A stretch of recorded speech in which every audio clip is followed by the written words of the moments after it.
Most people think that neuropathy is about numbness, tingling, burning, pain. But in my experience, that's not what people fear the most. What they fear the most is what happens if it keeps progressing. Because neuropathy isn't just about how your feet feel, it's about how you live. Maybe this sounds familiar. You find yourself watching every step. You hold onto the furniture when you walk. You reach for walls more often than you used to, and you avoid walking in the dark. Maybe you've noticed that your balance isn't what it used to be. Maybe you don't trust your feet anymore. And that can be a scary feeling. The reality is that neuropathy can be progressive. Not always, but it can be. As sensation decreases, the brain receives less information from the feet. Balance can become more difficult. People become more unsteady, more cautious, more fearful of falling. And falls can be life-changing, especially as we get older. A fall can mean a hospital visit, a broken bone, a loss of confidence, or a loss of independence. That's why neuropathy is more than just your nerves.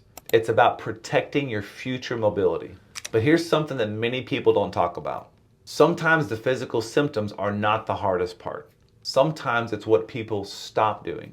They stop traveling, they stop walking, they stop going places with friends. They stop attending events that they used to enjoy. Not because they want to, but because they don't feel safe. Little by little, their world gets smaller. I remember talking to a patient who told me, Dr. Wootton, I don't trust my feet anymore. And that's something that I hear often. Not my feet hurt or not my feet burn, but I don't trust my feet. Because confidence, that's a huge part of mobility. When confidence disappears, people begin changing their lives, sometimes without even realizing it.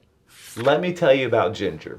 When Ginger first came to us, her neuropathy had become so severe that she had to wear leg braces every single day. She didn't trust her feet anymore. Walking was difficult. Balance was a constant concern for her. And she definitely worried about falling. Like many people, she felt like her world was getting smaller. But she decided to explore her options. Over time, things began to change for her. The feeling in her feet started improving. Her confidence started to improve. Her stability started improving. And today, she no longer depends on those leg braces the way she used to. And one of the most powerful things that she told us was this: I can feel my feet again. Now, does that mean that everyone's going to have the exact same outcome? No. But Ginger's story is a reminder that there may be more hope than people realize. You see, neuropathy is not something to ignore. The earlier you address this, the more options you have. Waiting and hoping it goes away is usually not a good strategy. And the good news is, I've seen people become more stable, regain their confidence in their abilities, walk farther, sleep better, go back to traveling with their loved ones. I've seen people who thought that their best years were behind them start enjoying life again. Not because somebody waved a magic wand, but because they took action. They addressed the problem and gave their body an opportunity to heal the way God designed it to. If you're watching this and you've noticed your neuropathy getting worse, don't ignore it. Don't wait until a fall forces you to take action. Prevention is huge. Don't wait until you stop doing things that you love.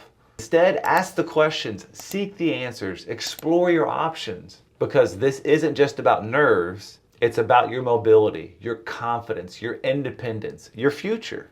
And those things are worth protecting. If you'd like to learn more about the options that we explore for neuropathy, contact our office or click on the link below. We'd be honored to help determine whether you're a candidate and what options might be available for your situation.